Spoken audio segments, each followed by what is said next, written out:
ada peluang presiden yang akan datang ini. Artinya Presiden Prabowo Subianto punya ruang, punya peluang, punya wibawa untuk mengajukan Saya rasa, rancangan undang-undang lembaga kepresidenan, termasuk untuk perubahan Undang-Undang Dasar. termasuk perubahan undang-undang dasar. Iya. Bung Karno itu kan mau bikin revolusi, Hmm, tapi dia bilang, eh, apa namanya, Matt Juristen hin revolusi hmm, maken. hmm, hmm, hmm, Bersama sarjana hukum, hmm. nggak bisa kita bikin revolusi. Revolusi terlalu bulat. Ya, banyak salah melulu. Jadi Supomo, Yamin, asal ketemu sama Bung Karno, jangan begini, jangan banyak banget jangannya gitu. Struktur masyarakat kita ini Plural, tidak cukup hanya diwakili oleh partai partai. politik. Tidak cukup juga hanya diwakili oleh utusan daerah. Ada golongan-golongan kecil-kecil yang ya underrepresented dalam sistem pemilihan kayak apapun. Ya, masyarakat adat, Hmm. golongan perempuan, kayak gitu kan. Nah, jadi utusan golongan itu harus dijaga Hmm. supaya dia tidak hanya menyalurkan melalui partai ataupun melalui daerah.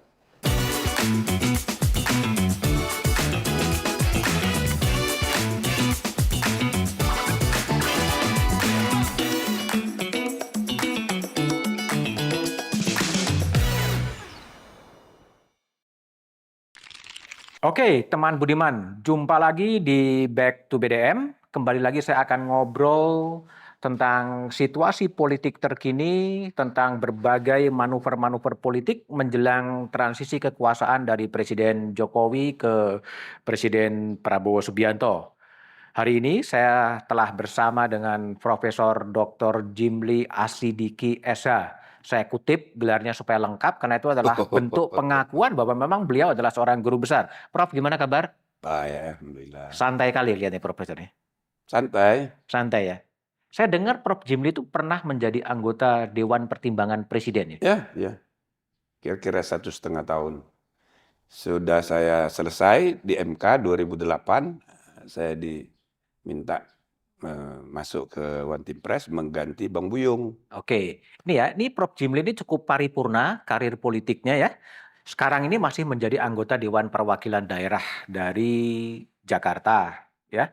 Pernah menjadi Ketua Mahkamah Konstitusi pertama ya. Kemudian pernah juga menjadi Ketua Dewan Kehormatan Penyelenggara Pemilu. Pemilu.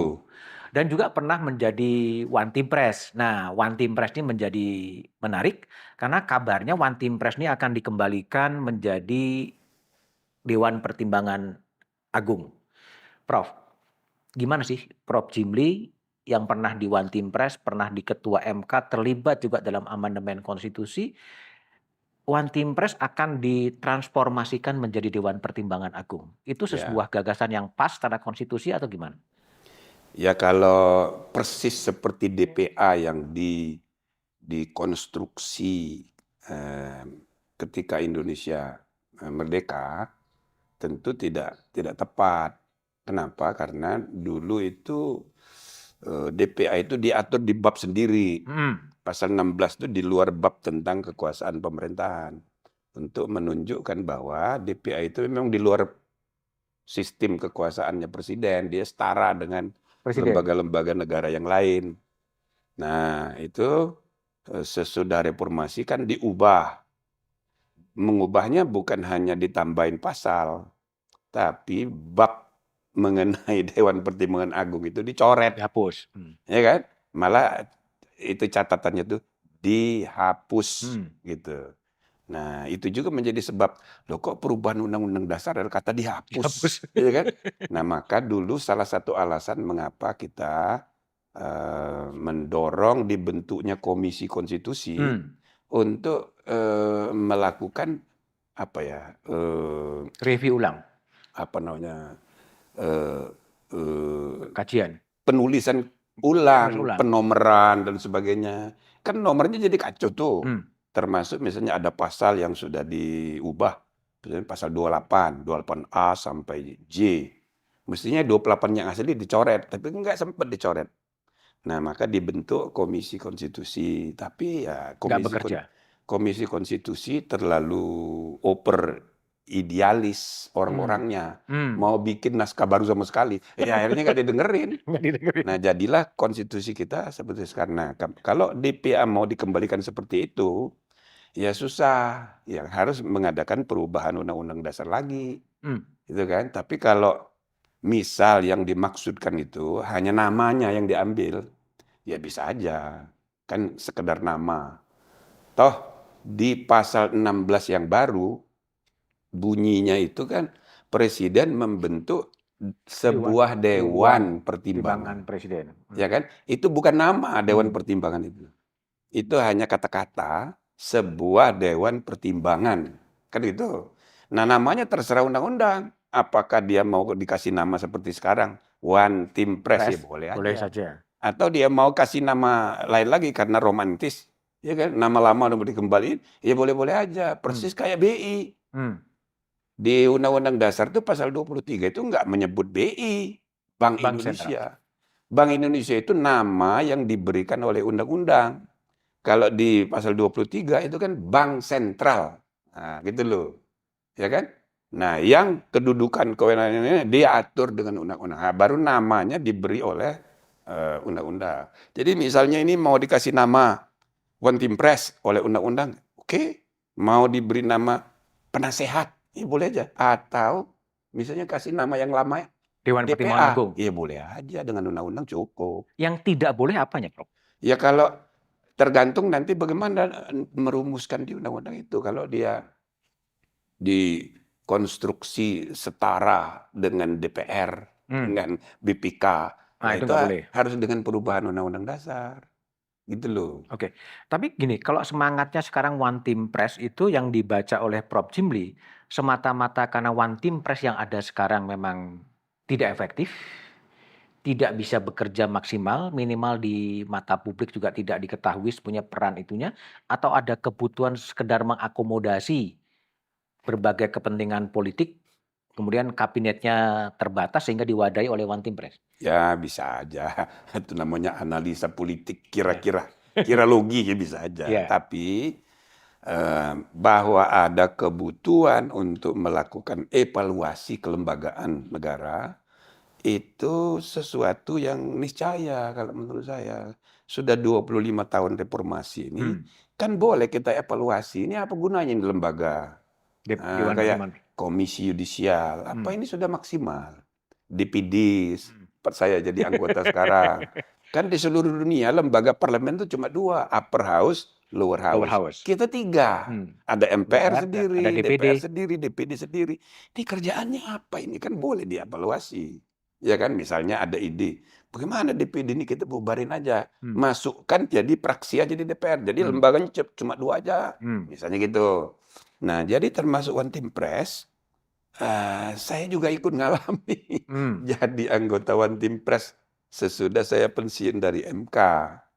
Waktu rapat kira-kira minggu pertama, saya bilang di rapat, nah ketuanya aku sudah ganti kan, bukan Pak Ali Alatas lagi meninggal, saya juga menggantikan anggota yang meninggal, Bang Buyung. Nah ketuanya Pak Emil, saya anggota yang paling muda. Nah, begitu rapat, saya jelaskan sejarahnya One Team Press ini. Nah, saya juga termasuk pembela DPA. Waktu sebelum dibubarkan. Sebelum dibubarin. Itu kira-kira perdebatannya itu waktu 2001, 2002. Tapi saya kalah. Ya kan? Maka saya tulis buku ini. Memorabilia Dewan Pertimbangan Agung.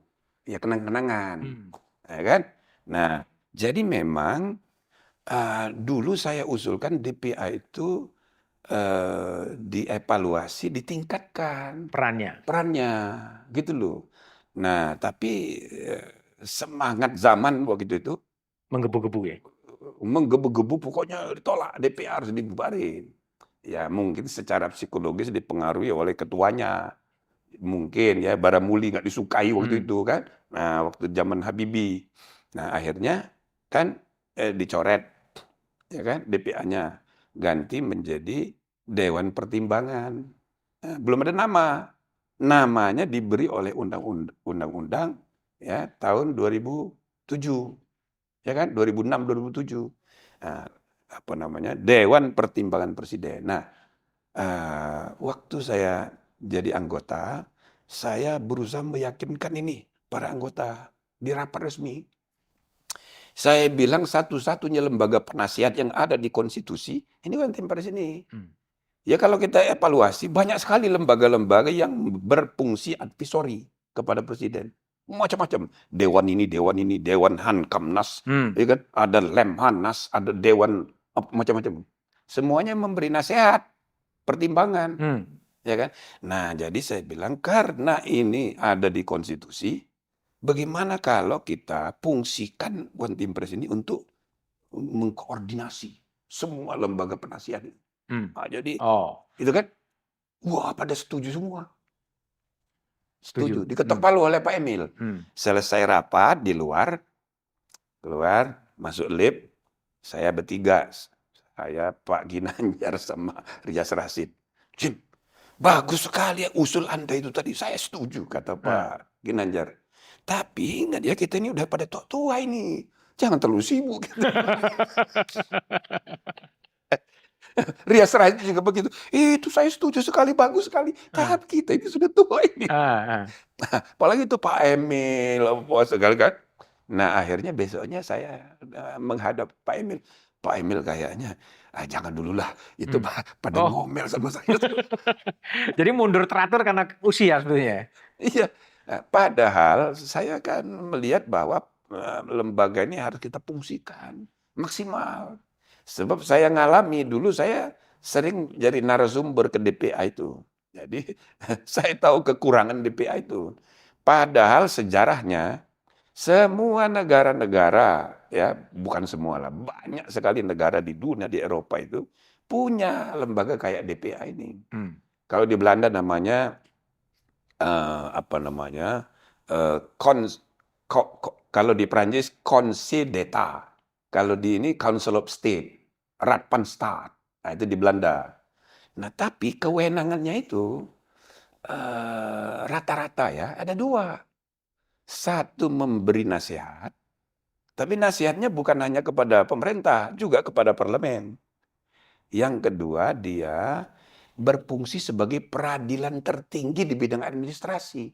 Oh, peradilan tertinggi. Iya, di Prancis itu juga begitu. Dia jadi kayak di Jerman atau kayak di Austria, Verwaltungsgericht. Jadi itu pengadilan tun. Tapi pengadilan tun yang tertinggi, mahkamah tunnya. Mahkamah Tun. Itu di luar Cour de Com, di luar Cour Cassation, di luar Supreme Court, di luar itu sendiri dia. Jadi untuk peradilan tata usaha negara, nah tertingginya di dewan ini. Nah, jadi dia punya fungsi ngadili. Sama juga di Inggris itu kan ada House of Lords. Dia ngadili juga, tapi sekarang sudah nggak lagi. Terakhir dia The Last Bench itu tahun 2005. Nah, jadi kalau mau mengikuti 100% kayak di Belanda, susah. Maka kreativitas waktu the founding leaders menyusun ini, DPA ini, dikeluarin itu fungsi pengadilannya itu. Gitu kan. Jadi hanya umum aja memberi pertimbangan. Nah, gitu. Nah, tapi rumusan pertimbangannya ya diserahkan pada pengaturan di undang-undang. Dan dalam praktek, karena di zamannya terutama di zaman Orde Baru, pemerintah itu sangat stabil, jadi ini hanya aksesori. Gitu. Walaupun dulu pernah di zaman Bung Karno, ketua DPA itu menteri juga gitu. Nah, jadi walhasil dalam perkembangan DPA itu kurang berfungsi. Nah, maka muncul ide, ya udah bubarin aja. Masukin dia menjadi bagian dari eksekutif. Kantor eksekutif presiden. Nah, kebetulan gedungnya pun di dalam istana kan. Nah, dulu waktu saya jadi ketua MK, itu gedung itu saya incer. Mau saya minta menjadi MK. Ya kan? Tapi waktu saya menghadap Presiden Megawati didampingi oleh Mensesnek Bambang Kesowo. Waduh, Pak Jimli, kami sih baru rapat bulan yang lalu. Kita udah putusin ini gedung akan menjadi kantor Wapres. Nah gitu. Jadi alternatifnya kita ada punya tanah Hmm. di belakang Mahkamah Agung. Hmm. Dia bilang, itu tanah seknek. Oh, langsung saya jawab, oh nggak bisa. Kalau di belakang nggak bisa, ini harus berdampingan dengan Hmm. Mahkamah Agung. Jadi saya spontan. Makanya akhirnya cari Dapatlah itu. tempat lain kan Hmm. dapatnya di Merdeka Barat itu. Jadi DPA bubar, MK berdiri, Hmm. ya kan? Termasuk nomor plat mobilnya saya pakai juga. Jadi Hmm. Plat penggantinya nomornya DPA. DPA. Iya, Hmm. dulu B9, ya kan? Sekarang RI B9. Itu ketua MK tuh B9. Oke. Termasuk sebagian pegawai DPA, saya tarik jadi pegawai MK. Hmm. Nah, gitu kira-kira. Nah, sekarang kalau ada muncul ide untuk memperbaiki, ya bisa aja diatur di undang-undang, Oke. ya kan? Kalau dulu DPA dihapus karena memang tidak berfungsi efektif, karena memang kekuatannya begitu besar. Nah, kalau sekarang One Team Press ingin dikembalikan semacam DPA pada fungsi dulu, apakah juga One Team Press sekarang juga bukan menjadi lembaga aksesoris juga sebetulnya? Iya, makanya mudah-mudahan para perancangnya itu memahami.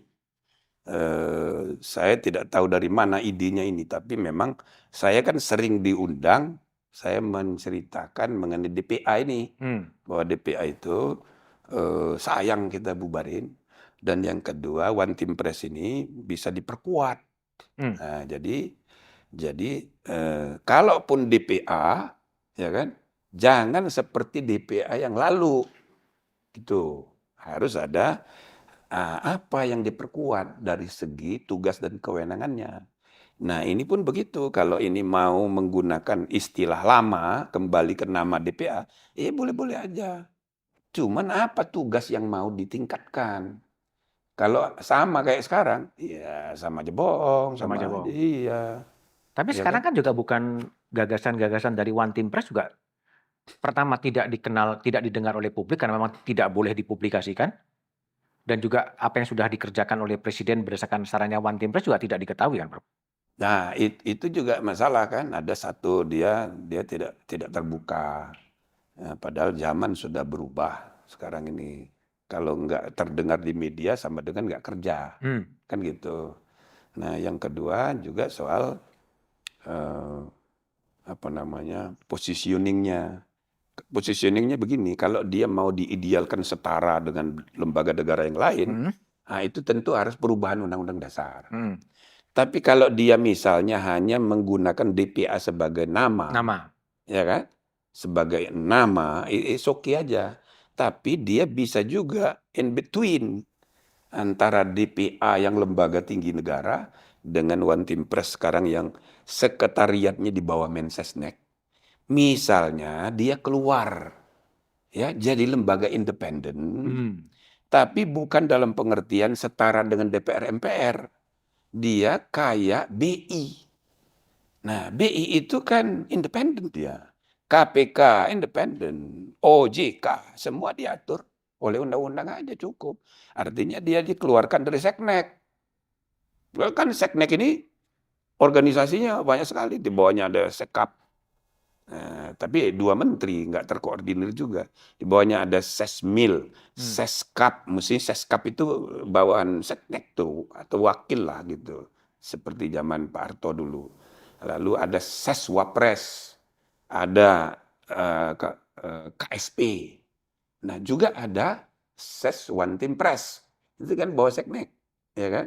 Nah, kalau misalnya dia mau dijadikan DPA, dikeluarkan dari Seknek, bisa aja. Jadi secara anggaran dia lebih independen dan boleh jadi dia lebih mandiri bekerja, ya kan? Tapi yang jadi soal apa tugas dan kewenangannya yang mau ditambahkan di undang-undang itu penting. Kalau menurut Prof. Jimli, dengan kewenangan sekarang One Team Press itu memberikan pertimbangan kepada presiden, bahwa pertimbangan kok tidak mengikat juga kan, Tidak bisa mengikat. dilaksanakan, bisa tidak dilaksanakan. Kalau itu yang kemudian terjadi, apakah tidak mengulang dengan yang sama dengan Dewan Pertimbangan Agung pada Nah, era sebelumnya? ya itu dia kuncinya. Itu para perancang perumusnya itu di DPR dan juga pemerintah harus memahami betul ini apa yang mau diperbaiki. Itu loh, misal ya. Eh, Umumnya tugas utama dari lembaga penasihat ini kan dua, memberi pertimbangan, yang kedua peradilan administrasi. Nah, oke, yang peradilan administrasi nggak Nggak mungkin, bisa, ya. tidak mungkin. Nah, memberi pertimbangan, ini juga ada dua macam. Umumnya lembaga-lembaga penasihat kayak di Belanda, di Perancis, dia memberi nasihat atau pertimbangan kepada dua lembaga, kepada pemerintah dan kepada parlemen. Gitu. Hmm. Nah, kalau misalnya DPA ini dimaksudkan untuk memberi pertimbangan kepada presiden dan kepada DPR dalam mengambil keputusan, tetap harus perubahan Undang-Undang Dasar. Hmm. Artinya mengubahkan di dalam pasal 16 itu kan hanya kepada presiden aja. Oke? Nah, jadi kita harus batasi. Memberi pertimbangan kepada presiden. Tapi substansinya apa? Bisa tiga. Satu, dia memberi pertimbangan kepada presiden dalam dan untuk mengambil keputusan-keputusan yang penting dan strategis bagi negara. Oke. Misal, ada keadaan darurat, mau perang. Nah, minta dulu pertimbangan. Hmm. Misalnya gitu dulu. Nah, pertimbangan itu dalam membuat keputusan oleh presiden. Yang kedua, pertimbangan kepada presiden itu bisa juga untuk policy making. Policy making. Misalnya untuk membuat undang-undang yang penting-penting, Hmm. ya kan? Jadi DPA ini tidak memberi nasihat kepada DPR, tapi kepada pemerintah, kepada presiden. Nanti presiden melalui fungsinya pembahasan bersama itu akan mengikuti nasihat dari DPA, ya kan? Nah, tapi bisa juga, ya, ini ada kaitan dengan ya konsolidasi dukungan dari partai-partai koalisi pemerintahan. Hmm. Makanya harus pertimbangannya melalui presiden. Termasuk yang ketiga, memberi pertimbangan bila mana perlu dalam membuat perubahan undang-undang dasar. Yang memerlukan konsolidasi dukungan mayoritas parlemen. Baik di DPR maupun di MPR. Jadi DPA ini tidak memberi pertimbangan kepada DPR ataupun kepada MPR, tapi kepada presiden dalam rangka konsolidasi partai pendukung. Gitu loh. Nah, kalau demikian, DPA ini harus berisi orang-orang yang punya akses ke partai. Hmm. Sekarang di Undang-Undang Banti Pres dilarang oleh partai. Hmm. Ya kan? Ya. Ya, teorinya dilarang, tapi ya, Hmm. ya kan orang partai juga sebetulnya, tapi tidak lagi pengurus. Nah, yang kedua, sekarang anggotanya itu ada mewakili pengusaha, ya kan? Oligarki, ada yang mewakili tokoh agama.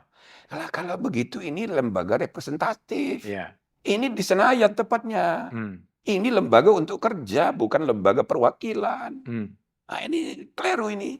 Nah, jadi ini lembaga anggotanya itu harus orang yang dibayangkan untuk kerja dengan ekspertis keahliannya, dan yang kedua akses dan kekuasaannya untuk mempengaruhi pengambilan keputusan melalui partai. Jadi aturan yang melarang orang partai itu harus dicoret. Coret. Justru idealnya ketua umum partai koalisi itu jangan Ada di kabinet, di Dewan Pertimbangan. di dewan ini. Hmm. Kalau di kabinet dia harus mengabdi untuk semua. Jangan ngurusin partainya. Nah, maka sebaiknya ketua umum partai itu bukan di kabinet tapi di sini. Tapi itu soal lain lagi ya. Intinya pimpinan partai yang bisa mempengaruhi pengambilan keputusan di DPR atau di MPR itu di sini. Nah, sehingga pertimbangan presiden itu ada gunanya untuk memperkuat presidensialisme. Gitu. Tapi Prof. Jimli terbayang nggak sih dalam orang yang melemparkan gagasan revisi Undang-Undang One Team Press itu memang sudah punya dengan maksud dan tujuan bagaimana penguatan One Team Press, bagaimana keanggotaannya, bagaimana seleksinya itu dari orang yang di otak dibalik kembalinya Ya, menghidupkan kembali saya Dewan belum Pertimbangan. tahu dari mana itu datangnya, tapi Saya sering ngomong soal ini, bisa aja itu banyak yang ngambil, tapi kadang-kadang ngambil yang cocok-cocok aja Ya gitu. cocok aja. Ya, Ya. misalnya yang partai, Hmm. itu bagus nih, gitu Nah, loh. diambil.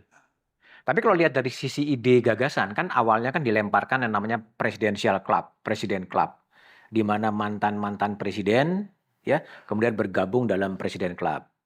Itu gagasan yang pertama kali muncul.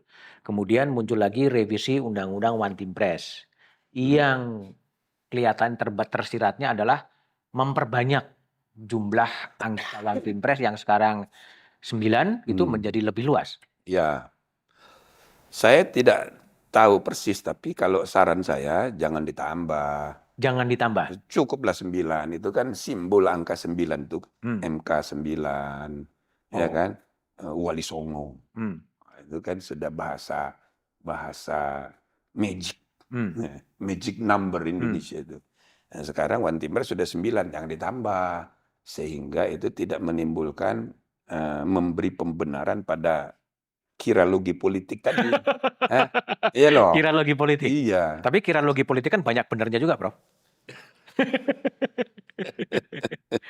Tapi kalau kembali lagi pada gagasan, oke, One Team Press diubah, mau jadi semacam Dewan Pertimbangan Agung, tapi yang lebih penting adalah sebenarnya peran dan fungsi ya, Nah itu ditegaskan di undang-undang. ditegaskan dalam undang-undang. Mhm. Dan dia tetap berada tidak setara dengan lembaga DPR dan MPR. Tidak, tapi dia independen, tidak di bawah Seknek, Hmm. kira-kira gitu. Kalau dari sisi, ini kan waktunya mepet ya, anggota DPR ini akan selesai di 1 Oktober gitu. Dan kelihatannya undang-undang One Team Press revisinya ini juga belum ada semacam kajian akademiks. Kenapa kemudian harus diubah dan disamakan dengan Dewan Pertimbangan Agung? Apakah cukup waktu kemudian mengubah undang-undang sesuai dengan idealisasi Prof. Jimli Asidiki sebaiknya seperti apa? Saya sudah kasih masukan tuh sama Pak Supratman. Tapi Balek. biasanya balik, mereka kan tahu mesti ada, apa namanya itu, NA ya, naskah akademik. Dan itu kan tidak terlalu sulit. Tuh anak-anak di DPR disuruh nyusun, naskah akademiknya bisa itu, nggak perlu tebel-tebel juga, nggak perlu terlalu ilmiah gitu loh, ya kan. Yang penting ide untuk memperbaiki One Team Press itu dengan menggunakan nama baru, ya kan. Kalau bagi saya sih tidak apa-apa, bagus-bagus saja. Hmm. Ya, cuma itu pastikan kewenangannya itu apa. Pastikan tugas dan fungsinya betul-betul dibayangkan harus memperbaiki yang ada sekarang. Ya kan? Sekaligus juga memperbaiki DPA yang dulu, itu pun tidak efektif. Hmm. Tapi bagaimana dengan banyaknya staf-staf khusus presiden, ya staf khusus milenial, staf khusus apa yang begitu, kantor staf presiden dan lain sebagainya. Ini yang tidak terjadi tumpang tindih. Tumpang tindih. Pasti tumpang tindih. Seknek itu ya, idealnya itu satu kepala, satu komando. Namanya Mensesnek. Kalau ada Seskap itu harus statusnya Wamensesnek. Nah, gitu loh. Lalu yang lain-lain itu, apa namanya, Sesmil, Seswapres, kemudian KSP, lalu One Team Press. Ini harus terkoordinasi itu dalam satu kesatuan komando. Sekarang enggak, banyak sekali komandannya. Iya, banyak sekali komandannya. KSP sendiri, Ya. itu tidak di bawah Sekap. Iya. Sekap tidak di bawah Seknek. Lalu gimana itu? Nanti ada One Team Press juga. Ada One Team Press juga. Nah, misalnya nih, Kepres. Itu kan teorinya teori yang keliru dan sudah sering saya sampaikan. Itu orang dipersepsi Seknek itu adalah sekretarisnya presiden sebagai kepala negara. Seskap adalah sekretarisnya presiden sebagai kepala pemerintahan. Itu nggak benar. Dalam sistem presiden itu tidak terpisah antara kepala negara dengan kepala pemerintahan. Yang terpisah itu dalam sistem parlementer. Ini kan gara-gara penjelasan Undang-Undang Dasar dibuat Supomo belakangan tahun 46. Ya, ketika kita udah mempraktekkan sistem parlementer, maka penjelasan mengenai ya, apa namanya, kepala negara itu ada dua, kepala negara, kepala pemerintahan. Padahal dalam sistem presiden enggak begitu. Nah, jadi sekarang misalnya itu kepres pengangkatan dirjen. Oh itu oleh Sekap. Hmm. Karena itu ke kepala pemerintahan. Hmm. Tapi kalau mengangkat duta besar, itu kepala negara. Negara. Ya enggak bisa begitu. Jadi rancangan kepres datang dari dua lingkungan yang berbeda. Ya enggak benar. Jadi sekretariat negara itu harus satu. Ini untuk menggambarkan banyak sekali jabatan-jabatan yang tidak terpadu, Oke. terkoordinir. Jadi Kalau yang staf-staf khusus yang you bilang tuh sama. Tambah lagi sekarang wamen. Wamen. Wamen semua. Ya kan? Kalau kembali lagi kepada One Team Press, Prof. Jimli, meskipun fungsi dan perannya juga belum jelas, penunjukannya itu memang menjadi hak penuh dari presiden untuk menunjuk siapapun untuk duduk sebagai Dewan Pertimbangan Presiden apapun namanya atau bagaimana kriteria-kriterianya? Agak susah menghindar dari pengertian ideal bahwa ini hak prerogatifnya presiden untuk menentukan siapa yang akan diangkat menjadi penasihat dia. Nah, ya kan? Jadi memang idealnya kayak begitu, kayak One Team Press sekarang. Jadi dia yang memutuskan siapa yang diangkat 9 orang itu. Nah, tapi itu tadi saya bilang, orientasi rekrutmen anunya itu bukan sistem representasi kayak sekarang, tapi untuk kerja. Kerja untuk konsolidasi politik. Untuk konsolidasi politik. Kan kita tidak bisa menghindar lagi nih multi-party system ini. Nah, maka untuk mencegah divided government, ya, di mana seorang presiden tidak mendapat dukungan mayoritas di parlemen itu kan susah. Kayak di Amerika biasa begitu, tapi kita nggak susah karena dia cuma dua partai, dua kekuatan, walaupun partainya banyak. Nah di Indonesia untuk mencegah kesulitan, ya, maka koalisi pemerintahan itu harus kuat, efektif. Nah, siapa yang nangani ini? Itu menurut saya biarin aja kasih tugasnya itu kepada Dewan Pertimbangan Presiden. Dewan Pertimbangan ini. Tapi yang mengangkatnya ya fully presiden. Kalau itu dibayangkan berarti nanti Dewan Pertimbangan Presiden apapun namanya itu akan diangkat oleh Presiden Prabowo Subianto ya? Ya mestinya begitu. Dan itu menjadi fully kewenangan dari Pak Prabowo untuk menunjuk Ya, siapa Dewan Pertimbangan ya. Presiden itu sendiri. Karena periodisasinya harus periodisasinya presiden. Presiden yang akan mendapatkan nasihat dan pertimbangan dari Dewan ini. Jadi kalau diangkat oleh presiden sekarang, ya kan berakhir dengan presiden yang akan datang. Kalau Pak Jimli memberikan saran gitu, ini kan belum jadi nih, masih dalam wacana gitu. Peran dan fungsi tadi selain yang disebutkan lagi, peran fungsi apa lagi di One Team Press itu? Ya, dua itu kalau menurut saya, pertama fokus memberi pertimbangan kepada presiden. Tapi kepada presiden itu untuk dua hal. Satu, untuk mengambil keputusan penting dan strategis. Nah itu nanti dirinci. Ya, tidak usah di undang-undang, tapi nanti di PP-nya atau perpres gitu. Jadi hal-hal penting yang strategis gitu, ada yang memberi pertimbangan. Termasuk misalnya untuk sebelum minta pertimbangan resmi kepada DPR atau kepada Mahkamah Agung untuk memberi gerasi, itu ada dulu dari sini gitu loh. Nah, jadi itu satu. Yang kedua untuk policy making. Policy making bisa dalam bentuk undang-undang, bisa dalam bentuk misal perubahan undang-undang dasar. Presiden tidak punya kewenangan ikut campur dalam urusan kewenangan. Tapi kan dia bisa konsolidasikan untuk kepentingan bangsa ke depan. Waduh ini perlu ini. Undang-undang dasar kita perlu diperbaiki. Banyak yang kurang tepat ini. Atau yang nggak cocok lagi. Nah kalau inisiatifnya dari seorang kepala negara lebih mudah. Daripada diserahkan kepada demonstran. Atau diserahkan kepada masing-masing partai yang pasti berpikir kepentingan kelompoknya masing-masing. Gitu loh. Oke, dan keanggotaannya kalau Pak Jimli menyarankan tetap 9. Tetap 9, itu magic number untuk Indonesia itu. Dan itu dari sebaiknya memang dari partai-partai politik malah. Ya kan misalnya partainya ada berapa? Kan lebih 5 misalnya kan. Oh yang partai di parlemen? Iya, 5 aja. mewakili partai pimpinan yang punya kendali kepada partai itu. Secara tidak langsung gitu ya.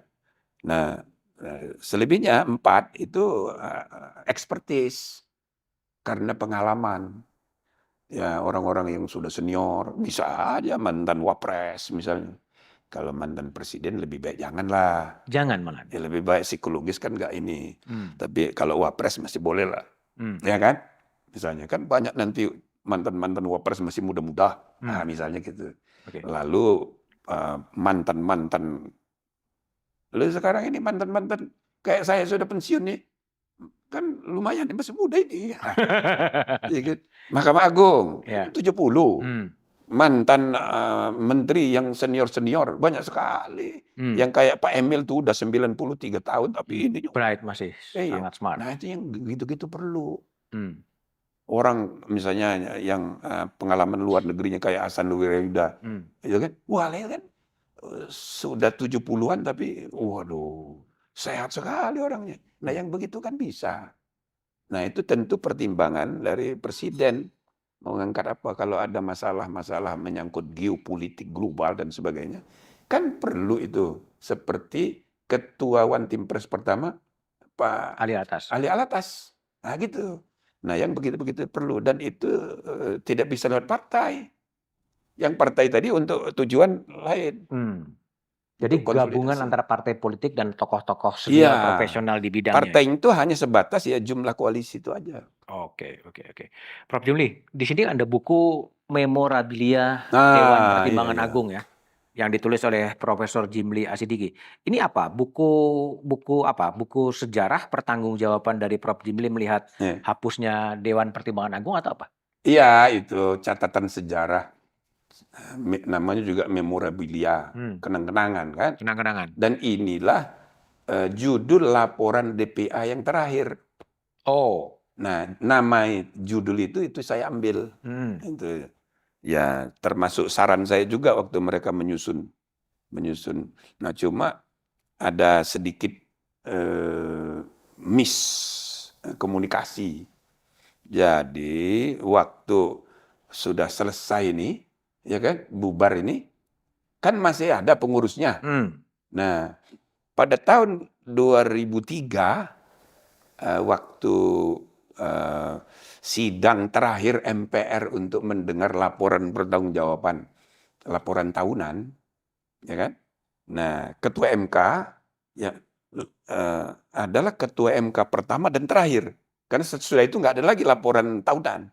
Nah, saya pidato di situ. Nah, pada kesempatan itu ketua DPA enggak diundang oleh MPR. Nah, kira-kira 6 bulan sebelumnya, ya sebelum saya jadi ketua MK juga, itu saya diwawancara oleh beberapa media termasuk di Kompas, bahwa pimpinan MPR itu semacam tanya gitu, bagaimana, apa diundang apa enggak? Amin Rais. Amin Rais disebut bahwa ini tidak diundang. DPA kan udah bubar secara kelembagaan. Gitu. Nah, itu yang saya terangkan bahwa lembaganya sudah tidak ada secara konstitusional. Tapi secara administrasi pegawai masih ada, gedung masih ada. Itu kan harus tetap dihormati. Jadi saya meluruskan itu. Tapi pimpinan DPR pada marah sama saya. Karena saya dianggap memberi pembenaran. Karena saya memang dekat dengan orang-orang DPA itu. Sehingga waktu perubahan ide untuk menghapus ini, saya itu sarjana barangkali satu-satunya yang membela. Membela DPA itu. Tapi suasana zaman itu tidak memungkinkan. Semua nggak suka. Praktis nggak suka. Sama kayak pembelaan saya terhadap utusan golongan. Ya, orang bilang ini bias karena saya anggota utusan golongan MPR tahun 97, ya kan. Jadi saya ngebela, kalah juga. Jadi ini dalam saya menulis ini karena saya membayangkan ada 2 kegagalan saya membela undang-undang dasar yang lama. 1 mengenai utusan golongan, yang kedua mengenai DPA. Maka saya tulis ini. Gitu kira-kira. Ya kan? Sambil menerangkan sejarah DPA. di Belanda itu bagaimana zaman dulu dan sebagainya. Sampai terakhir ini perlu diperkuat, tapi usul saya untuk memperkuat ya diabaikan, dibubarin malah, Dibubarin. diganti namanya menjadi One Team Press Oke. atau Dewan Pertimbangan yang kemudian oleh Undang-Undang 2007 disebut Dewan Pertimbangan Presiden. Prof, ini kan juga menarik ya kalau tadi disinggung-singgung betapa kekuasaan presiden itu begitu kuat, baik sebagai kepala pemerintahan maupun sebagai kepala negara. Tetapi satu-satunya lembaga negara yang tidak punya dasar undang-undang adalah lembaga kepresidenan itu sendiri. Undang-undang Kementerian Negara ada, Undang-undang One Team Press ada, Undang-undang MPR, DPR, DPD ada. Ada juga usul yang mengatakan perlu ada desain sebuah lembaga kepresidenan yang mengatur posisi presiden sebagai kepala pemerintahan, kepala negara, kepala keluarga, partai politik. Prof. Jimli memandang usulan itu gimana? Ya ini perdebatan udah lama. Dulu yang ngotot sekali itu antara lain Pak Harun Ar-Rasyid Harun Ar-Rasyid, almarhum. ya. Perlu ini gitu kan. Tapi saya menjawab bahwa fungsi utama dari konstitusi itu membatasi kekuasaan presiden. Oke. Itu sebabnya pasal yang paling banyak itu adalah bab tentang kekuasaan presiden, pemerintahan negara. Itu. Jadi sudah lengkap diatur. Nah, tapi sesudah 25 tahun ini, ya kan, kita boleh juga mikir-mikir lagi. Lama-lama saya akhirnya setuju juga dengan Pak Harun Ar-Rasyid almarhum itu. Perlu ada undang-undang yang lebih rinci membatasi, mengatur mengenai organisasi kepresidenan itu. Ya kan? Nah, termasuk sekretariat presiden, sekretariat negara. Ya kan? Nah, jadi akhirnya saya timbang-timbang, saya setuju itu. Kalau ditanya sekarang, kalau Anda tanya sekarang, perlu nggak ada undang-undang lembaga kepresidenan? Iya deh, setuju saya. Nah, karena melihat praktek selama 25 tahun terakhir ini, struktur organisasi lembaga kepresidenan itu, ya dalam tanda petik ya, seenaknya diatur. Ketemunya, maunya, apanya gitu loh. Oleh kebutuhan sesaat. Nah, maka kita perlu desain benar-benar untuk pelembagaan yang lebih modern tentang lembaga kepresidenan. Dengan undang-undang. Bahkan bila perlu memasukkan One Team Press dalam lembaga kepresiden. Oh, bisa juga. Bisa juga. Bisa juga. Jadi Dewan Pertimbangan Presiden itu kan organ bisa diatur dalam undang-undang. Jadi undang-undang yang tidak hanya khusus boleh aja. Apalagi kita kan sudah mengadop teknik omnibus law. Ya kan? Nah, jadi jangan tergantung judul. Yang penting substansinya ngatur apa. Nah, sepanjang menyangkut lembaga kepresidenan ini, misalnya termasuk One Team Press, bisa aja diatur di situ. Tapi dia relatif independen, di luar seknek. Punya anggaran sendiri, punya sekretaris sendiri. Kalau sekarang kan semuanya diatur oleh seknek. Nah, misalnya gitu. Ada derajat independensinya tertentu, tapi dia tetap berada dalam lingkup lembaga kepresidenan. Jadi kira-kira ada tiga variasi. Satu, One Team Press, sekretariatnya di bawah seknek. Yang kedua, dikeluarkan dari seknek, tapi dia tetap masuk dalam definisi lembaga kepresidenan. Yang ketiga, dia dikeluarkan dari lembaga kepresidenan, lembaga sendiri, kayak DPA zaman dulu. Nah, ya kan, ada tiga variasi ini. Ya, tapi yang penting rumusan fungsi tugasnya itu diperjelas, diperkuat, sehingga tidak tergantung orangnya yang duduk di situ. Maksud tujuannya adalah untuk memperkuat fungsi advisory. Pertama dia melakukan fungsi integrasi semua lembaga-lembaga yang punya fungsi yang sama, karena dia yang paling tinggi, diatur di konstitusi. Yang kedua, dia memberi nasihat kepada presiden, ya kan, untuk mengambil keputusan tertentu. Yang ketiga, nasihat presiden untuk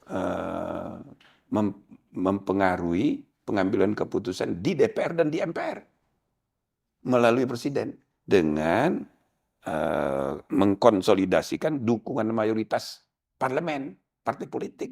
Oke. Kira-kira gitu. Tapi gini, Prof. Jimli, kalau tadi disebutkan bahwa lembaga kepresidenan, Prof. Jimli mengatakan setuju dibuat sekarang setelah melihat pengalaman 25 tahun reformasi. Kekuasaan itu kan punya punya hakikinya memang tidak ingin dibatasi sebenarnya. Iya. Semakin luas kekuasaannya akan semakin nyaman. Siapa yang paling bisa mengambil inisiatif untuk membuat lembaga kepresidenan yang mengatasi berbagai simpang siur organisasi di lingkungan lembaga kepresidenan itu? Kalau untuk sementara ini ya, memang mau tidak mau kita butuh wibawanya kepala negara. Wibawanya presiden itu secara diam-diam itu sangat berpengaruh kepada semua partai, terutama partai koalisi pemerintahan. Gitu. Kalau inisiatif itu datang dari Parlemen. partai masing-masing, itu agak susah. Apalagi kalau datangnya dari DPD. DPD yang non-partai. Sebanyak-banyak jumlahnya tidak sampai sepertiga. Kalau sekarang saja mau inisiatif dari DPD untuk perubahan kelima, butuh tambahan 102 anggota DPR. Yang anggota DPR itu begitu datangnya inisiatif dari DPD, langsung masuk kotak. Nggak dibaca lagi itu. Apalagi ketuanya anti partai. Wah, susah. Gitu loh. Nah, jadi inisiatifnya itu secara informal memang harus datang dalam tanda petik ya. Presiden Club itu. Itu loh.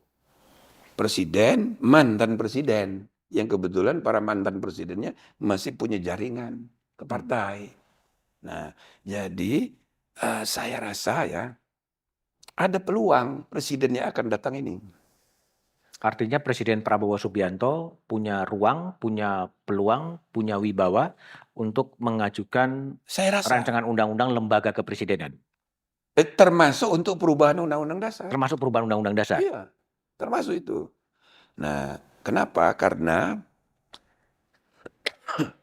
dia udah ngalami pahit getirnya berjuang ya untuk menjadi presiden selama 4 periode. Selama era reformasi ini dia berjuang gitu dengan segala plus minusnya, ya kan? Dan yang kedua dia udah senior sekali. Jadi udah selesai hidupnya.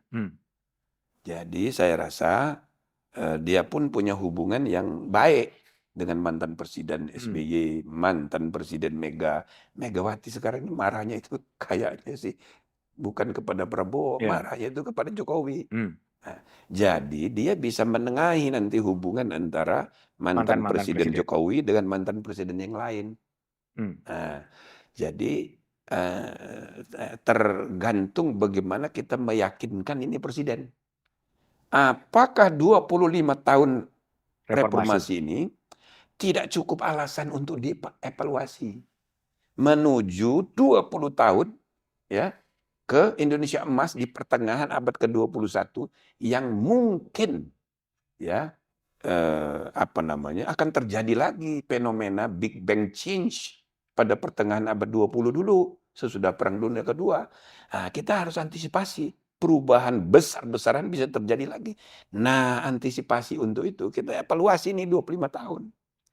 Apa yang nggak ada yang perlu kita perbaiki? Termasuk konstitusinya. Apa nggak ada yang perlu kita perbaiki? Misal, soal threshold 20%, presidential threshold. Itu kan dipertahankan oleh partai besar-besar. Lebih menguntungkan bagi dia. Tapi sesudah kita alami, apalagi 2019-2024, semua partai ini berdarah-darah. Gitu kan? Jadi ngalami sendiri. Dan semua partai ngalami betapa costly-nya demokrasi kita. Dengan pilkada serentak, pemilu serentak ini. Ini perlu dievaluasi. Tapi threshold itu kan bukan diatur di konstitusi kan, Prof? Iya. Itu juga yang diputuskan oleh MK. Ini terserah sebagai open legal policy. ya kan? Nah, termasuk di zaman saya itu menyerahkan ini sebagai open legal policy. Tapi sesudah dialami kayak sekarang ini, waduh ada masalah ini. Hmm. Gitu loh. Karena kalau ini ronde kedua, periode kedua, pasti yang terbentuk itu dua kubu. Dua kubu. Dan itu sudah terbukti ya, periode keduanya SBY, periode keduanya Jokowi. Nah, kalau capres itu cuma dua kubu, itu menyalahi ide sistem pemilihan presiden dalam Undang-Undang Dasar. Jadi sebetulnya dengan 20% ini bisa kita evaluasi bahwa ini menyalahi. Kenapa? Karena yang diidealkan dalam konstitusi kita itu capres itu banyak. Karena itu ada yang namanya ya second round. Dan second round itu dipersyaratkan ada namanya distribution requirement. Kalau di ronde pertama Anda udah menang 51%, tapi cuma di Jawa, belum bisa dilantik. Maksudnya supaya presiden itu menjadi presiden Seluruh Republik Indonesia. Indonesia, bukan hanya satu pulau. Jadi ide distribution requirement itu soal serius. Soal serius. Dan itu tidak bisa diwujudkan apabila kubunya cuma dua. Dan sudah terbukti dua kali. Sehingga oleh karena itu menurut saya ini inkonstitusional 20% ini. Nah tapi kan terkendala partai-partai besar. Sekarang mereka udah ngalami. Iya ya repot kita. Iya gitu. Jadi saatnya untuk evaluasi. Diajak Nukhter untuk memperbaiki sistem politik ketatanegaraan kita ke depan. Oke. Jadi kalau Prof. Jimli, kalau saya baca sekarang, ini momentum bagi Prabowo Subianto untuk mengajak bersama-sama melihat desain konstitusi dan mengubahnya. Ya kalau menurut saya begitu. Oke. Apa yang paling urgent yang perlu diubah kalau menurut Prof. Jimli? Ya saya rasa salah satunya adalah ya mengenai penataan ulang Lembaga. sistem kelembagaan negara. Oke. Soal pemilihan presiden secara langsung itu Itu yang kedua, bisa aja. termasuk yang harus diulang, harus dikaji ulang. Ya sekarang kan banyak yang ingin kembali ke undang-undang Dasar dasar lama. asli. Iya. Banyak yang mengimpikan kembalilah pemilihan oleh MPR aja. Ya kan? Nah, perdebatan ini sudah panjang sekali di 2001, 2002. Wow, ngotot yang kesimpulannya atau yang argumennya pemilihan presiden langsung itu bertentangan dengan sila keempat. Nah, kan Musyawarah begitu. kerakyatan. Iya kan? Nah, ini suara begitu itu sudah diperdebatkan.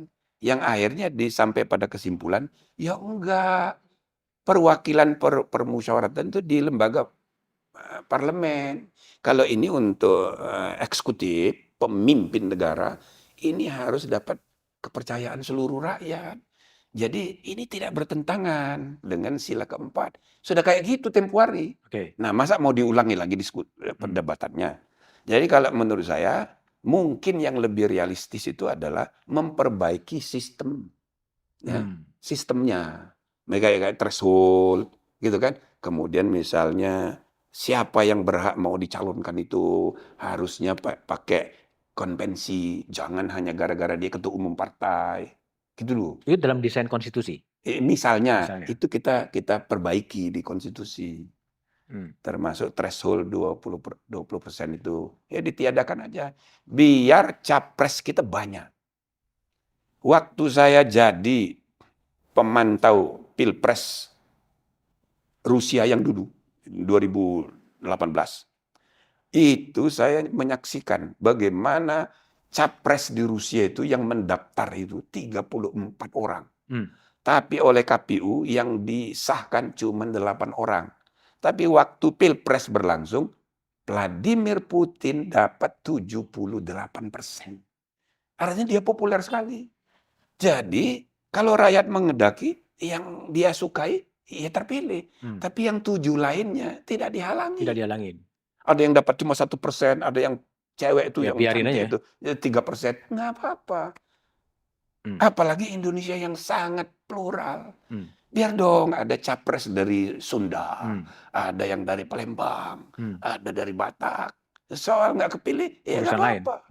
Nah, misalnya gitu loh. Iya, itu momentum yang paling pas untuk melakukan perubahan undang-undang dasar itu kapan? Ya sesudah terpilih presiden baru. Ya, sudah Hmm. pelantikan, ya kan? Kan sebenarnya sudah ada kesepakatan Ya. pimpinan yang sekarang ini.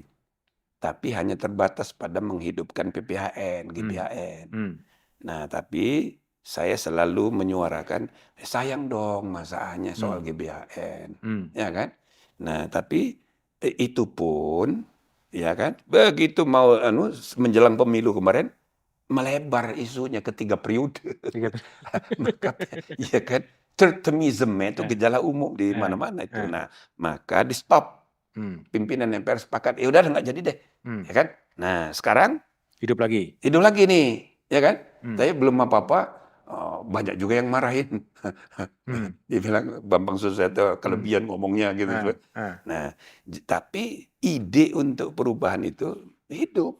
Tapi bukan dalam arti kembali ke Undang-Undang Dasar lama ya. Bukan kembali ke yang lama, sebab kalau kembali ke yang lama, caranya gimana? Kan melalui perubahan juga, perubahan kelima. Hmm. Jadi lebih baik kita mengajak semua komponen bangsa ini, tokoh-tokoh senior segala macam itu, udahlah kita maju ke depan, perbaiki, jangan balik ke belakang. Hmm. Seolah-olah Undang-Undang Dasar 45 itu sempurna. Enggak, itu enggak sempurna. Hmm. Sejarah sudah membuktikan, Hmm. ya kan? Orang the founding leader saja di BPUPKI dan di PPKI terakhir itu kan eh, memahami bahwa Undang-Undang Dasar 45 itu revolusi Kronwet, itu pidatonya Bung Karno. Ini untuk apa namanya, cepet-cepetan aja karena kita ini udah merdeka. Jadi tanggal 18 Agustus sebelum diketok palu oleh PPKI, masih banyak yang nunjuk tangan minta tambah ini, tambah ini, tambah ini. Tapi Bung Karno bilang, ini kita butuh ini revolusi Kronwet ini. Nanti kita perbaiki. Bung Hatta juga bilang begitu. Nanti kita perbaiki. Itu sebabnya produk pemilu pertama itu membentuk konstituante. Itu tujuan dari pemilu pertama itu membentuk konstitusi untuk membuat undang-undang dasar. Tapi gagal. Ya kan? Tahun 56,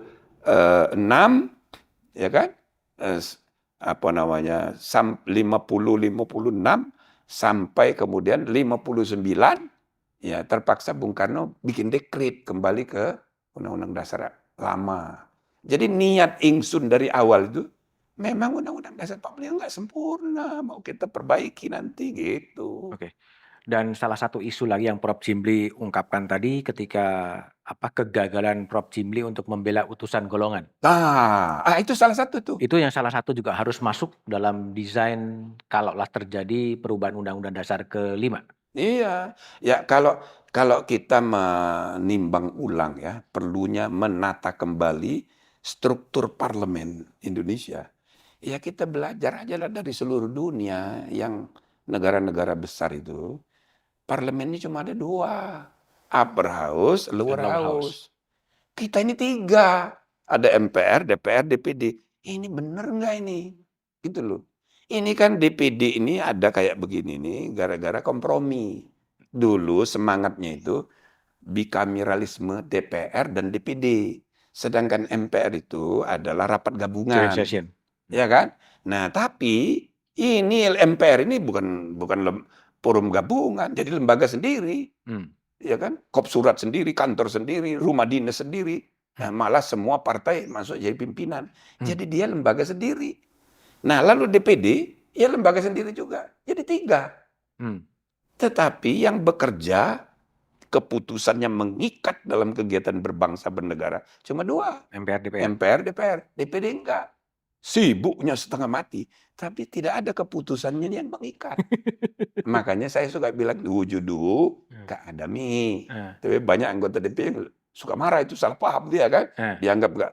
Bukan begitu, kita ini aspirasi daerah itu harus ya mendapat perhatian sungguh-sungguh dan ikut mengambil keputusan. Maka saya sarankan ke depan, udah ini dimasukkan aja jadi praksi di DPR. Fraksi di DPR. Mengambil keputusan untuk semua hal. Cuma jumlahnya nggak sebanyak sekarang. Tapi artinya, sedangkan utusan golongan kita adakan lagi di MPR. Gitu loh. Jadi di MPR itu nanti ada 3 praksi. Praksi partai-partai, praksi utusan golongan, praksi perwakilan daerah. Kembali ke macam lama.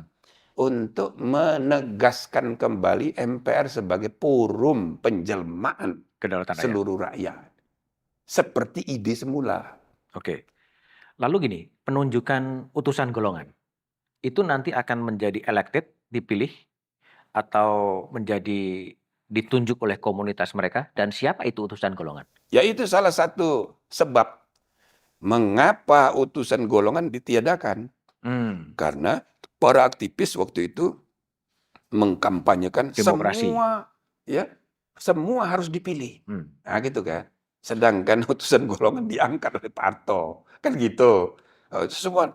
Nah, jadi ada satu, semua harus Dipilih. diwakili. Oh. Semua harus terwakili. Struktur masyarakat kita ini Plural. tidak cukup hanya diwakili oleh Partai partai. politik. Tidak cukup juga hanya diwakili oleh utusan daerah. Ada golongan-golongan kecil-kecil yang underrepresented dalam sistem pemilihan kayak apapun. Masyarakat adat, golongan perempuan, kayak gitu gitu. Nah, jadi utusan golongan itu harus dijaga supaya dia tidak hanya menyalurkan melalui partai ataupun melalui daerah, ya kan? Nah inilah functional group. Nah timbul masalah, bagaimana cara memilih mereka ini? Nah kita harus belajar juga dari negara-negara lain, misalnya di Irlandia. Itu Senat Iram di Irlandia itu ada utusan golongan. Dan utusan golongannya dipilih di lingkungan mereka masing-masing. Tidak melalui pemilu. Gitu loh. Jadi ini soal teknis sistem rekrutmen. Jangan dikacaukan dengan sistem representativeness. Jadi utusan golongan ditiadakan gara-gara dia tidak dipilih melalui pemilu, padahal jaminan semua harus terwakili, jadi hilang gara-gara dihilangkan. Jadi kita perbaiki sistem rekrutmennya aja. Gitu maksud saya. Misalnya nih, golongan organisasi keagamaan. Mereka mengadakan munas 5 tahun sekali untuk memilih wakil, misalnya NU. Mengadakan munas khusus, ada pemilihan. Muhammadiyah, ada pemilihan. Kemudian PGRI, guru, ada pemilihan khusus. Kan bisa. Gitu loh. Organisasi profesi, ditentukan misalnya oleh DPR setiap 5 tahun. Berapa jumlah organisasinya. Ada ID, Ikatan Dokter, ada advokat, ada apa lagi. Dan mereka diharuskan mengadakan pemilihan. Jadi demokratis juga kan. Iya. Nah itu kalau menurut saya. Tapi utusan golongannya harus dihidupkan lagi, jangan ditiadakan. Oke. Prof, demokrasi itu kan kata yang paling sering diucapkan ya. Iya. Sering didiskusikan gitu. Tapi sebetulnya yang dirujuk itu, demokrasi seperti apa sih? Karena dalam konstitusi itu kan hanya 2 kata. Dipilih secara demokratis untuk pilkada dan demokrasi ekonomi dalam konteks ekonomi. Tidak pernah ada definisi operasional soal apa itu demokrasi sebenarnya. Jadi demokrasi itu sudah jadi bahasa gaul. Bahasa gaul. Seluruh dunia. Ya kan? Kurang lebih 95% negara di seluruh dunia mengklaim menganut demokrasi semua. Mulai dari almarhum Uni Soviet, sampai Kuba, sampai RRC, sampai Timur Leste, mengklaim demokrasi semua. Tapi prakteknya beda-beda.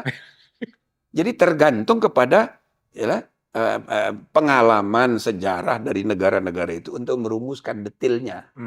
Ya kan? Yang penting prinsip-prinsip pokoknya itu memastikan ada pergantian kekuasaan secara teratur. Itu kan? Ada mekanisme penentuan hak dari masing-masing hak yang berdaulat, rakyat berdaulat. Ya kan?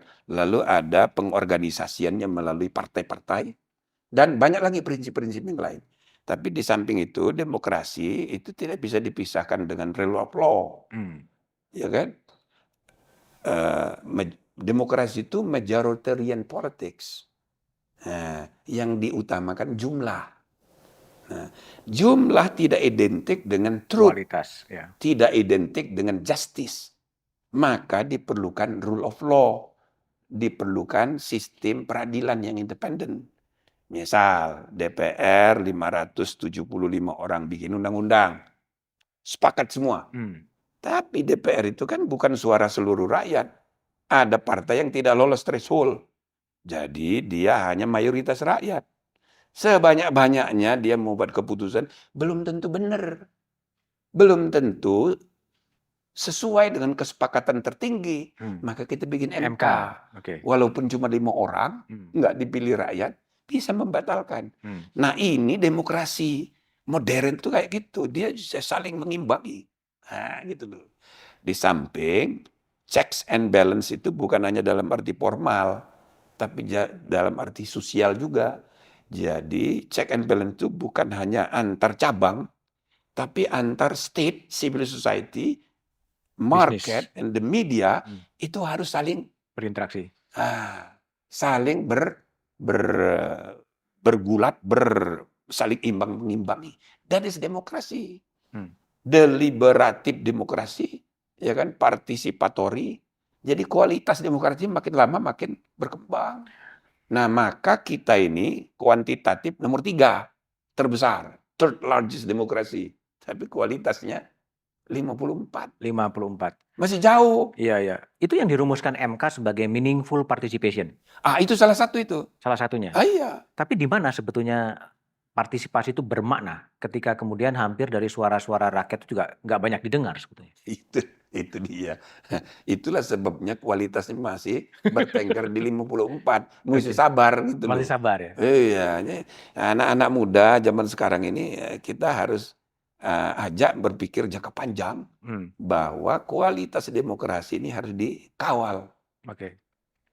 Karena itu misalnya penguatan civil society is a must. Ya kan? Independensi media. Tapi media juga mengalami masalahnya sendiri. Betul. Nah, jadi semua ini harus kita benahi. Modernisasi pelembagaan. Ya, politik dalam arti state, juga civil society. Ini juga harus dimodernisasi organisasinya ini. Gitu loh. Bisnis juga demikian. Tapi Prof. Jimli apa enggak juga terlalu ideal ya mengatakan bahwa demokrasi itu membutuhkan law enforcement, rule of law, partisipasi dan lain sebagainya. Tapi kalau dalam praktek politik kontemporer sekarang, bukankah kemudian kekuatan politik inilah yang kemudian mendominasi ketika politik mengatakan saya mau ini, aturannya akan menyesuaikan. Saya mau itu, putusannya disesuaikan. Iya.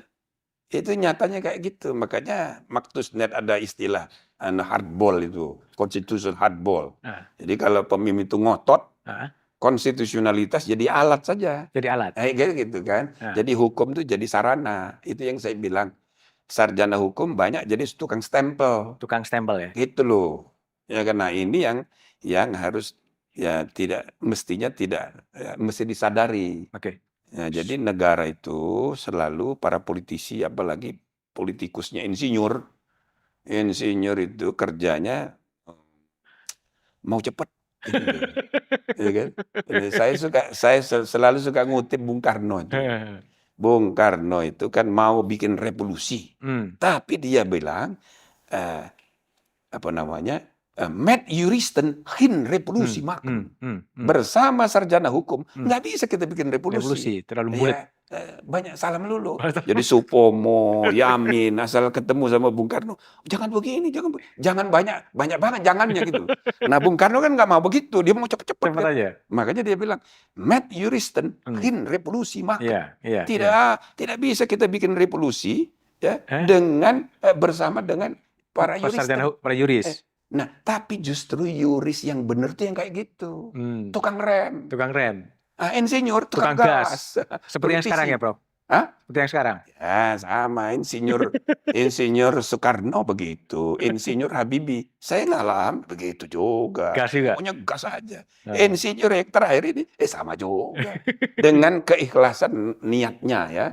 Tapi tugas para yuris itu harus ngerem.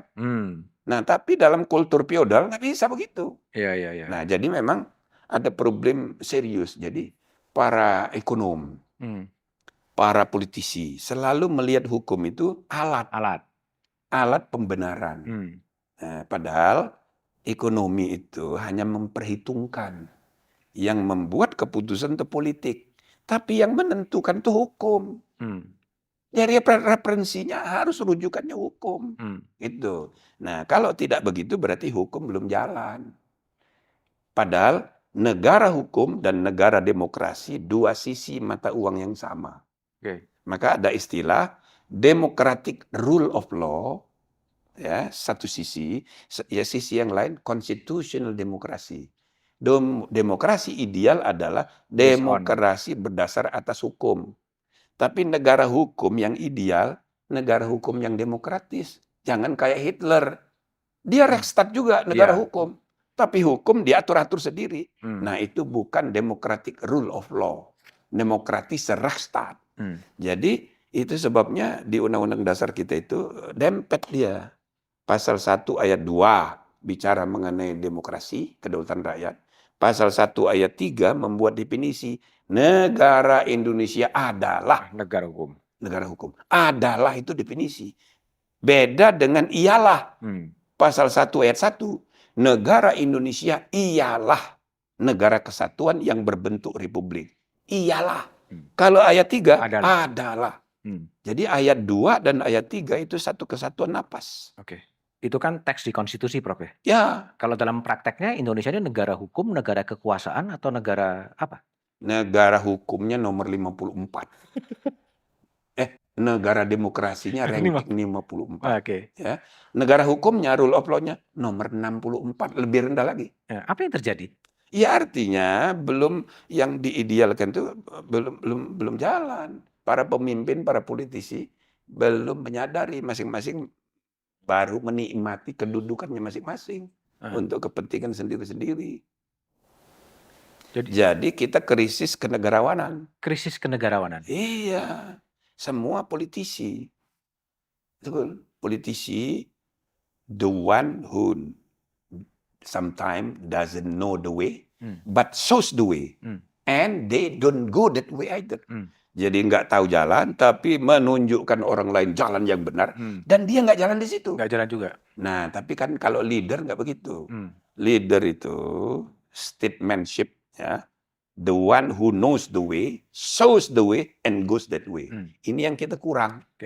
Kalau akutnya situasi kebangsaan dihadapkan pada tren kebangkitan milenial, semuanya menjadi milenial.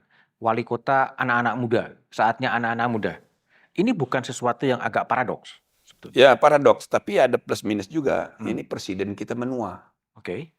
Tua, generasi tua gitu kan. Dan masyarakat kita makin tua juga, yang umur 80-an yang sehat-sehat banyak banget. Banyak banget. Nah, jadi kepemimpinannya tua, tapi digabung dengan yang muda. Jadi saya rasa memperdekat jarak antar generasi, ya kan, supaya positifnya ya. Kan kita ini antar generasi itu selalu reinventing the wheel. Mulai dari nol lagi. Menteri A diganti Menteri B, semua kebijakannya diganti semua. Gubernur A diganti oleh B, semua yang kebijakan diganti semua. Bupati kayak begitu, wali kota kayak gitu, presiden juga kayak gitu. Jadi tidak ada estafet, tidak ada kesinambungan. Nah, itu bagus? Iya, itu jelek dong. Jelek sekali. Jadi kita reinventing the wheel. Nggak nyampe-nyampe. Untuk kemajuan peradaban. Nah, sekarang dengan adanya gini, tua, muda, gabung, diperdekat. Mudah-mudahan kesinambungan nilai, ya kan, yaitu tercermin dari keberlanjutan persus perubahan. Nah, yang menang keberlanjutan gitu kan. Tapi jangan dipisah antara tetap ada continue itu, in change itu sunnatullah. Itu kan keniscayaan. Maka saya kira ini jadi momentum untuk kita memperbaiki budaya kilometer nol itu. Ya, kilometer nol.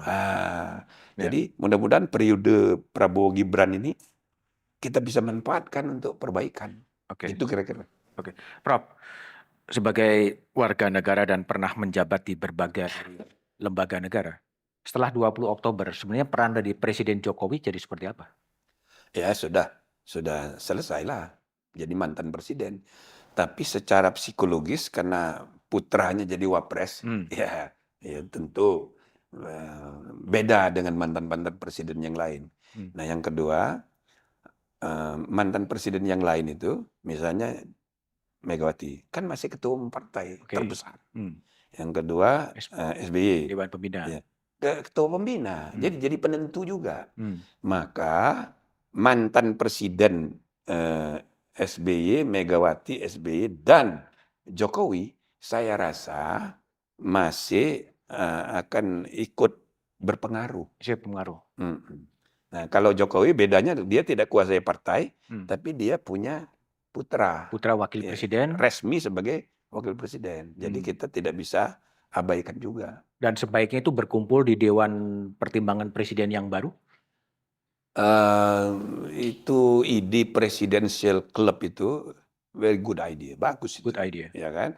Cuma tidak perlu formal, dilembagakan, tidak perlu. Kalau masuk di DPA itu atau di One Team Press itu? Saya rasa nggak pas. Nggak pas juga. Nggak tepat. Dan belum tentu mau juga mereka itu. Oke. Ya kan? Nah, itu kan karena kiralogi aja itu. Kira-kira. Oh, ini untuk memberi tempat pada Jokowi gitu kan. Iya. Kalau menurut saya enggak, itu udah enggak praktis juga. Nggak praktis juga. Iya. Udah biarin aja dia tinggal di Solo gitu, ya kan. Lalu membina PSI dari jauh. Dari jauh. Melalui anaknya dan membina Wapres dari jauh gitu. Nanti kan kalau bisa kan gubernurnya 2 juga, mertua menantu dan putranya juga. Iya, ya itu ya salah satu fenomena yang paling membuat banyak orang marah. Marah ya? Dengan istilah dinasti itu. Dinasti. Dalam waktu hanya 10 tahun cepat banget membangun dinasti. Nah, itu menggambarkan ya memang nyatanya budaya politik kita feodal. Kayak gitu. Dan kalau dipilih, menang dia. Artinya rakyat menghendaki. Elit tidak suka. Iya, rakyat suka. Tapi pas di pemilihan suka. Maka anak-anak pejabat, anak gubernur, anak menteri, itu rata-rata terpilih semua. Di DPRD terpilih semua. Itu loh. Maka yang laporan risetnya saya satu Kompas lupa saya. Iya, politik dinasti ya. Itu marak di mana-mana. Gitu loh. Dan itu realitas kita. Budaya kita ini memang masih kerajaan. Itu yang saya suka bilang. Bentuk formal republik. Tapi perilaku kita kerajaan. Kelakuan. Beda dengan Inggris. Beda dengan Australia. kerajaan. Bentuk formalnya kerajaan. Formalnya. Tapi perilakunya sudah egaliter. Meritokrasi. Gitu kan. Tidak ada lagi ordal-ordalan. Tapi kita ini terbalik. Nah, itu loh. Itu yang Prof. Jibli pernah katakan bahwa demokrasi tapi mengarah kepada neo-totalitarisme ya? Totalitarianisme baru itu di buku saya LP3IS.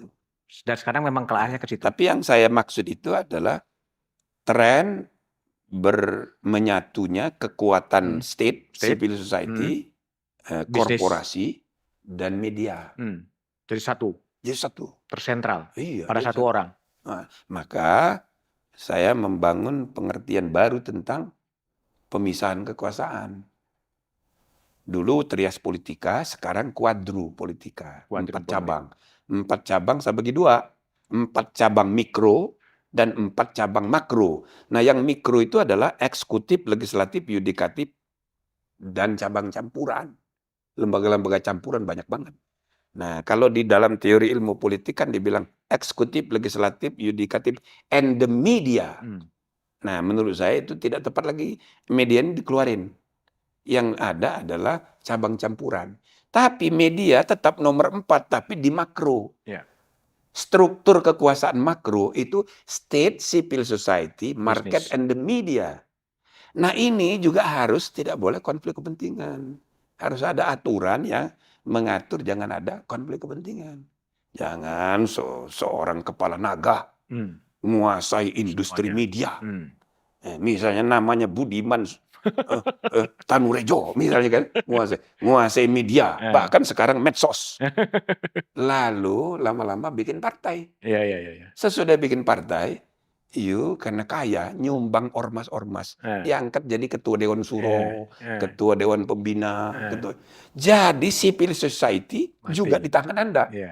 Lalu suatu hari you jadi presiden. Atau kalau tidak jadi presiden, jadi kingmaker. Bayar semua. Bayar semua. Bagaimana ini? Nggak usah saya contohnya, banyak Iya, iya, contohnya. iya, iya, iya. Nah, itu adalah totalitarianisme baru dan berbahaya. Dan sedang terjadi di sini juga. Sedang mengarah ke situ. Maka ini harus dicegah. Caranya ya dibuat aturan, larangan konflik kepentingan, larangan rangkap jabatan. Nah, tapi ya Susah. ya nggak susah sih kalau presidennya mau. Presidennya mau. Kuncinya Iya kan? di presiden ya. Kuncinya si pemimpin ini. Oke. Nah, kalau diserahkan politisi muda-muda, aduh, semuanya itu orientasi rebutan, ngambil. Jadi taking, asking, requesting, dan bila perlu robbing. Itu ciri tangan di bawah. Tapi kalau Gini ya. tangan di atas, itu kan Giving, caring, sharing, giving, contributing to the country. Jadi gini. Nah, ini tangan di atas. Tapi semua begini. Lebih banyak gini ya. Sebenarnya begini. Semua orang menjadikan jabatannya sebagai batu loncatan aja untuk dapat jabatan lebih tinggi. Atau dapat kekayaan lebih banyak. Sama kayak bisnismen. Dapat untung, dia pakai keuntungan kekayaan untuk dapat kekayaan lebih banyak lagi. Nah, itulah akibat dari ya pasarisme, kapitalisme politik dan kapitalisme ekonomi. Nah, kapitalisme politik itu namanya demokrasi politik. Kapitalisme ekonomi itu namanya ekonomi pasar bebas. Nah, jadi dua-dua ini harus dikendalikan oleh kesepakatan nilai tertinggi, konstitusi. Nah, itulah yang saya tulis jadi konstitusi ekonomi, konstitusi politik, ya kan? Nah, itu jadi ini yang sayang banyak yang tidak menyadari pentingnya. Mudah-mudahanlah presiden mendatang ini karena dia udah senior, udah selesai hidupnya, duitnya juga udah banyak, nggak kehitung. Ya kan? Nah, dia betul-betul mengabdi untuk bangsa dan negara. Oke, terakhir Prof. Dulu pernah jadi One Team Press dan kemudian keluar. Kenapa dulu keluar dari One Team Press? Itu gara-gara saya dipanas-panasi oleh Pak Emil sama Pak Ginanjar supaya saya ke KPK. Daftar KPK. Daftar KPK. Nah kan saya harus mundur dari ya sudah. Alhamdulillah ternyata nggak terpilih saya. Iya kan? Nah makanya sesudah selesai begitu, saya ditelepon. Itu ada ide untuk membuat DKPP. Itu ya, Agamawan Pazi. Minta saya, Bapak deh ketuanya. Karena saya kan juga ketua Dewan Kehormatan KPU. Jadi selesai saya di MK itu, ini banyak tawaran mana-mana. Jadi termasuk ketua Dewan Kehormatan KPU yang pertama. Nah, dianggap sukses, lalu ditingkatkan untuk KPU maupun untuk Bawaslu. Namanya DKPP. Ya sudah saya canangkan jadi peradilan etik pertama di dunia. Bukan cuma di Indonesia. Nah sampai sekarang dia sidangnya kayak pengadilan, kayak di MK. Oke. Itu adalah peradilan etik pertama dibentuk di dunia. Saya bisa bilang begitu karena di semua negara lembaga penegak kode etik itu sidangnya tertutup, nggak kayak pengadilan. Nah, kita bikin terbuka. Dan itu sudah diadop istilah mahkamah itu oleh DPR di Undang-Undang 2014 di MD3. Dewan Kehormatan. Badan Kehormatan diganti nama Mahkamah Kehormatan. Bagus betul. Nah, jadi saya pun sekarang ini lagi mempromosikan itu sistem etika berbangsa dan bernegara. Ada lembaga khusus. Rule of law and the rule of ethics. Ada semacam komisi etik, mahkamah etik. Iya, semacam sistem etika berbangsa, ya. Ujungnya nanti kalau bisa kita bikin Mahkamah Etika Nasional. Mahkamah Etika Nasional. Saya udah perkenalkan ke Anwar Ibrahim juga waktu saya diterima sama dia di acara di Kuala Lumpur kemarin.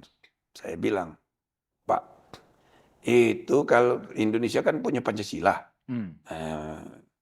Malaysia kan punya rukun negara. Rukun negara keempat dan kelima itu kalau bahasa saya bilang, ya kan, rukun negara keempat itu kedaulatan undang-undang. Tapi yang kelima kesusilaan dan kesopanan. Nah, yang nomor 4 itu saya bilang rule of law, Pak. Hmm. Yang kelima ini rule Rule of of ethics. Jadi kalau bisa ini jangan retorika dan jangan hanya ajaran abstrak. Kalau mau dikonkretkan, kita harus bangun ini sistem etika bernegara. Bagus sendiri. Nah, itu coba dipanggil stafnya.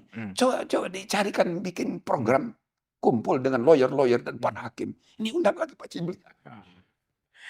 Ya, Ya, oke, mudah-mudahan lah. makasih Prof. Jimli. Ya, teman budiman, itulah obrolan saya dengan Profesor Dr. Jimli Asidiki soal isu-isu politik mutakhir, termasuk soal gagasan untuk merubah One Team Press menjadi One Team Press, semacam Dewan Pertimbangan Undang-Undang Agung, Dasar. amandemen konstitusi, dan juga yang lebih penting lagi adalah bagaimana kemudian rule of Mahkamah Etik itu menjadi pikiran secara bersama, termasuk juga perlunya rancangan undang-undang kepresidenan perlu dipikirkan oleh presiden yang baru, karena memang lembaga kepresidenan sangat ditentukan dari kewibawaan dan otoritas dari presiden yang baru. Sampai jumpa lagi di Back to BDM dengan tamu-tamu saya berikutnya. Silakan like, komen, dan share. Thank you.